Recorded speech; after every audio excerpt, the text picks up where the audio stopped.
Kia, descubre lo que te inspira. Y siempre interesante es tener a un ponente que nos pueda hablar de CBDCs desde el lado institucional, desde el lado de cripto, sin que al final esas emociones acaben dominando. Para ello tenemos Daniel Díez. Daniel, ¿qué tal?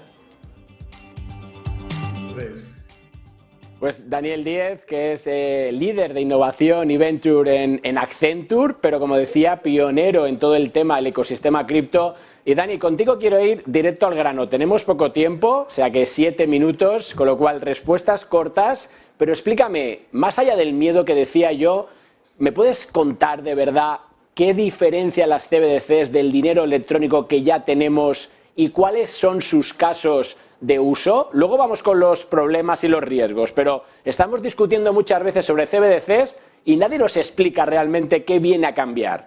Ahí te la dejo. Pues realmente para el ciudadano de a pie, por mucho que se nos intente convencer por algunas partes, muy poca diferencia, ¿no? Gran parte del dinero que utilizamos a día de hoy son apuntes contables digitales. Ese dinero es ya fácilmente confiscable y gran parte ni siquiera es nuestra propiedad, ¿no? Realmente son cesiones que hacemos a terceros, entidades financieras. Y al final es un poco la base de la necesidad fraccionaria, ¿no? Y dinero ya en sí fiduciario. ¿Qué se diferencia entonces, no? Habría, digamos, dos principales ámbitos. Uno que sería para el ámbito retail y otro para el ámbito wholesale. Las grandes ventajas y grandes cambios no vienen tanto por la parte retail, porque al final es un uso más que nada anecdótico si se abriera en algunos casos. Por ejemplo, que esos euros digitales pudieran ser custodiados bajo un wallet por un ciudadano de a pie en un paper wallet o en un hardware wallet.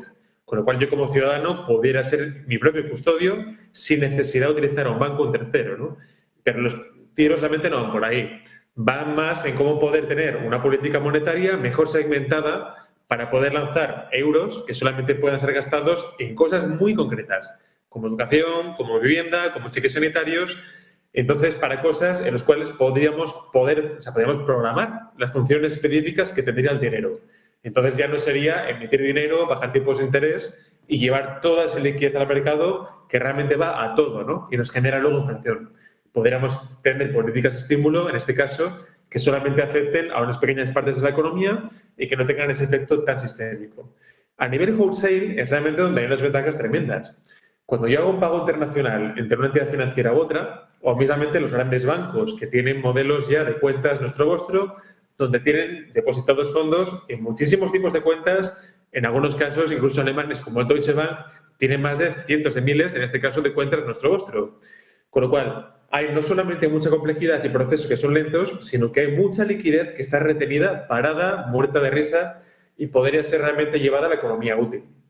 Entonces, ¿dónde va a tener cambio a nivel wholesale? Agilizar sobre todo nivel de pagos y mejorar de forma muy grande, ¿no? Toda la llegada de liquidez, más allá de innovaciones que ya teníamos como Target 2, que ya pues, ofrecía una serie de innovaciones a nivel de de poder permitir pagos en tiempo real en zona euro. Esto podría tener una serie de implicaciones y de derivadas pues mucho mayores.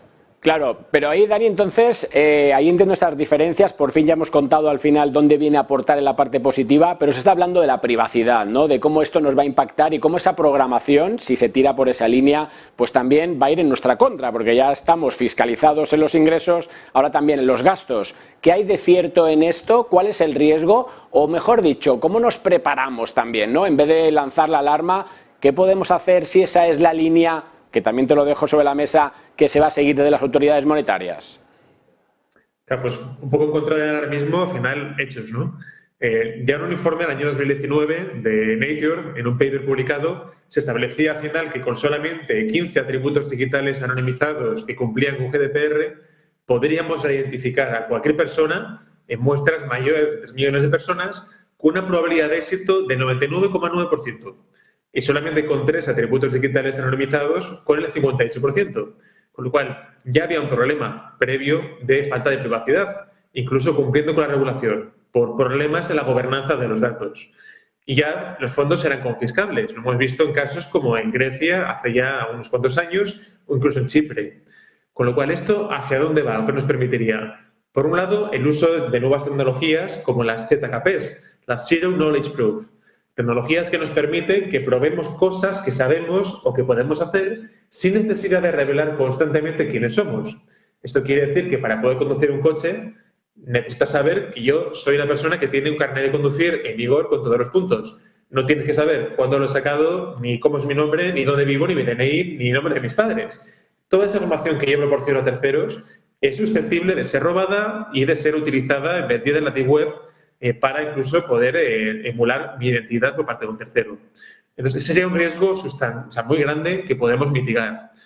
Todo lo que tiene que ver al final con la parte de riesgo financiero, teóricamente, modelos de banca libre habilitados por blockchain, en los cuales yo puedo elegir si utilizo cripto, si utilizo una stablecoin o si utilizo una CBDC, permitirán servicios en los cuales yo tengo la custodia de mis fondos o puedo delegar esto en un tercero o deposito 2 de 3 firmas que necesito para acceder a mis fondos a 2 entidades diferentes de confianza, con lo cual ninguna puede acceder a esos fondos. Solamente puedo yo cuando acudo a una de esas 2 entidades. Puedo establecer de otra forma vehículos que me permiten operar con total libertad, mejor que a día de hoy, y también con ventajas de poder evitar que esos fondos sean confiscables. No obstante, en ámbitos, por ejemplo, de políticas de estímulo, como un cheque ciudadano, esos fondos probablemente sean distribuidos directamente desde el Banco Central Europeo a través de Eurosistema y el Banco de España, probablemente hacia una cuenta bancaria o una fintech directamente, no sean directamente al ciudadano, ¿no? En términos de que ese banco cree un wallet directamente al ciudadano. Probablemente las entidades financieras serán quienes los distribuyan. Y oye, pero sí que pueden ser modelos alternativos. Claro, y ahí, Dani, siempre se ha hablado de cómo Bitcoin al final podría ser una de esas alternativas, ¿no? Es decir, que tú que estás en una pata, ¿no? Te decía el otro día, una pata en el mundo centralizado y una pata en el descentralizado, ¿cómo podemos evadirnos, si quieres, de ese control, si es que así lo interpretamos? ¿Tenemos opciones? A día de hoy, Bitcoin sería una de las alternativas más descentralizadas, que tienen una propuesta de valor que claramente pues, rivaliza en alguna forma o proporciona o diversifica, ¿no?, el tipo de financiaciones que tenemos más allá de las monedas como el dólar, como el euro, entre otros. Bitcoin tiene una naturaleza descentralizada y busca ser oro digital. Entonces tiene una propuesta de valor que es muy clara en este caso, por lo cual hay cada vez más inversores en este caso que buscan, si bien primero eran guiados por Bitcoin como un objeto puramente especulativo, cada vez son más las empresas y las personas que están un poco depositando su confianza en Bitcoin como una forma, digamos, de reducir ese riesgo de cisne negro, ¿no?, de un colapso del dólar por una crisis de deuda, entre otra serie de hipótesis. Aquí los pioneros pues, fueron Michael Saylor con MicroStrategy, Elon Musk con Tesla, haciendo precisamente experimentos, aunque en el caso de MicroStrategy no fue un experimento. Fue cambiar toda su tesorería precisamente por Bitcoin para crear un precedente, ¿no?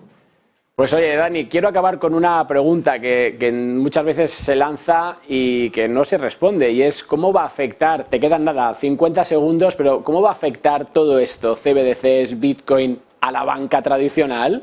¿Está muerta o tendrá que adaptarse con nuevos modelos? Luego tenemos aquí un invitado, Álvaro Alcañiz, con quien voy a discutir eso, pero dame tu punto de vista. Las entidades financieras se encuentran en un momento en el cual están valorando ya el ofrecer servicios de cripto para clientes retail, ya trabajando tanto con el Banco de España, ofreciendo servicios de tokenización con CNMV y otros. O sea, los bancos españoles, tenemos grandes bancos, sobre todo a nivel global, con posiciones ejemplares, que están invirtiendo mucho en esto. Y Europa, precisamente, es, junto con Japón, el mercado más innovador a nivel regulatorio, precisamente en ofrecer nuevos servicios en torno a la tokenización, con el régimen piloto de DLT recién aprobado en marzo de este año. Con lo cual, cabe esperar que las entidades financieras lancen de forma pionera servicios a gran escala en torno a esto. Cabe esperar que utilicen fintechs para ello, como son custodios, que es una figura fundamental. Y veíamos precisamente ayer el anuncio de Ripple, ¿no?, comprando a Metaco, precisamente. Hay muy pocos custodios regulados y muchas firmas que quieren operar. Y al final también yo creo que las entidades financieras van a operar con protocolos descentralizados, porque van a ver un potencial enorme a nivel de hacer transacciones de forma global. Porque el settlement, las formas en que tiene una red centralizada para integrarse son muchísimo más sencillas que integrar redes privadas. Al final, Dani, fíjate que intentamos aclarar conceptos, pero luego los acabamos mezclando, intentamos descentralizar, pero acabamos centralizados, con lo cual yo creo que habrá que buscar un equilibrio, ¿no?, entre ambos mundos y que eso nos permita, desde el conocimiento, que yo creo que es lo que falla, entendamos, aprendamos para luego poder ver, ¿no?, pues los caminos, las opciones y las alternativas. Oye, la próxima vez te espero aquí en el estudio, que hoy al final no has podido, o sea que quedas invitado para la próxima. Está hecho. Muchísimas gracias. Gracias a ti, nos vamos con